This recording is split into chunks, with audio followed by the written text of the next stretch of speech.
Hello hi friends, welcome to my YouTube channel. अक्सर आपके interview question में पूछ लिया जाता है कि न्यूट्रल वायर छूने पर करंट क्यों लगता है। देखिए, सबसे पहले मैं आपको इस क्वेश्चन में इसके बारे में समझाऊंगा और फिर मैं आपको बिल्कुल एग्जैक्ट आंसर बताऊंगा कि आपको इंटरव्यूअर को क्या जवाब देना है, जिससे कि वो बिल्कुल सेटिस्फाइड हो सके आपके आंसर से। तो आइए सबसे पहले हम इसको समझ लेते हैं कि न्यूट्रल वायर छूने पर करंट क्यों नहीं लगता है। देखिए, सबसे पहले आपको पता होना चाहिए कि करंट किस कंडीशन में लगता है, तभी आप समझ पाओगे कि न्यूट्रल वायर को छूने पर करंट क्यों नहीं लगता है। देखिए, हमारे पास यहाँ कोई भी एक डिवाइस है, आप एग्जांपल के through TV, washing machine, fridge कुछ भी यहाँ पे समझ सकते हो। यहाँ पे मैंने इसको फेस दे दिया और इसको इधर की साइड न्यूट्रल वायर से कनेक्ट कर दिया। तो ये फेस जो होता है, अगर मैं आपके घर पे बात करूँ तो 220 वोल्टेज होती है इसमें, जो कि आपको वोल्टेज और करंट प्रोवाइड करता है। यहाँ पे ये क्या है, पावर जा रही है इधर की साइड। तो जो हमारा फेस होता है वो करंट को आने देता है। हमारे पास ये डिवाइस है, ये फेस है, तो ये फेस क्या कर रहा है, करंट को आने दे रहा है। और जो न्यूट्रल वायर होता है ये करंट को जाने देता है। और हमारी डिवाइस कब वर्क करेगी, जब उसको आने का भी रास्ता मिलता है करंट को, और करंट को जाने का भी रास्ता मिलता है। तो आने का रास्ता कौन देता है, फेस, और करंट को जाने का रास्ता कौन देता है, न्यूट्रल वायर। तभी तो हमारी डिवाइस वर्क करेगी। सपोज कीजिए ये डिवाइस भी वर्क कर रही है और आप यहाँ पे बीच में आ गए, आपने यहाँ पे फेस को टच किया एक हाथ से और एक हाथ से आपने यहाँ पे न्यूट्रल को टच किया, तो करंट को आने का भी रास्ता मिल गया आपके अंदर से और जाने का भी रास्ता मिल गया। ठीक है, तो इसको आने का रास्ता मिला और जाने का रास्ता मिला, तो ये आपको यहाँ पे करंट मार देगा।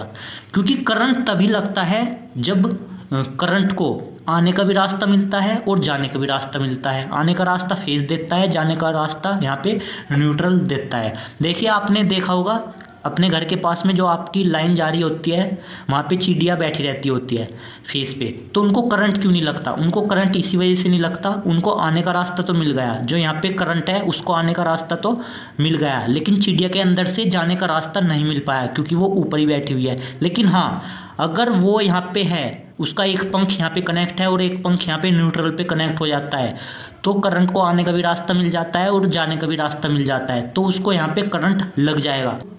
और हाँ, एक कंडीशन और, अगर आप फेस से कनेक्ट हो और आपका दूसरा सिरा ग्राउंड से कनेक्ट है, तो आने का रास्ता उसको मिल गया यहाँ से फेस से, और जाने का रास्ता मिल जाएगा उसको ग्राउंड से। ग्राउंड क्या होता है, यहाँ पे जीरो पोटेंशियल होता है। करंट हमेशा हायर पोटेंशियल से लोअर पोटेंशियल की तरफ मूव करती है। तो यहाँ पे क्या हो रहा है, इसको आने का रास्ता मिला फेस से और जाने का रास्ता ग्राउंड से मिल गया, तो ये आपको यहाँ पे भी करंट मार देगा। अब हम बात करते हैं कि जब हम न्यूट्रल वायर को टच करते हैं तो न्यूट्रल वायर हमें करंट क्यों नहीं मारता है। देखिए, इधर से यहाँ पे फेस मिल गया इसको, ये जाने का रास्ता हो गया, ये हो गया आने का रास्ता न्यूट्रल, ठीक है। और ये सर्किट यहाँ पे कंप्लीट है, ये डिवाइस यहाँ पे वर्क कर रही है। तो आपने यहाँ पे टच किया अपने एक हाथ से और आप यहाँ पे ग्राउंड पे हो, तो ये आपको इस कंडीशन में करंट नहीं मारेगी, सारा का सारा करंट इधर चला जाएगा। और करंट की एक खास बात होती है, हमारा जो करंट होता है वो वहीं से फ्लो करेगा जहाँ पे उसे रेजिस्टेंस कम मिलेगा। तो आपको यहाँ पे मेन चीज़ याद रखनी है कि हमारा जो करंट है वो वहीं से फ्लो करेगा जहाँ पे उसे रेजिस्टेंस कम मिलेगा। रेजिस्टेंस का मतलब होता है रुकावट। देखिए, यहाँ पे एग्जांपल के थ्रू समझिए, आप यहाँ पे रास्ते पे जा रहे हो बाइक लेकर, आपके पास यहाँ पे एक ब्रेकर आ गया बड़ा और इधर की साइड है बहुत छोटा, तो आप किधर को जाना पसंद करोगे, आप इसके ऊपर को जाना पसंद करोगे क्योंकि ये छोटा ब्रेकर है, यहाँ पे रेजिस्टेंस कम है और यहाँ पे रेजिस्टेंस ज़्यादा है। आपको इधर की साइड को जाने में प्रॉब्लम ज़्यादा होगी और इधर को जाने में आसानी रहेगी।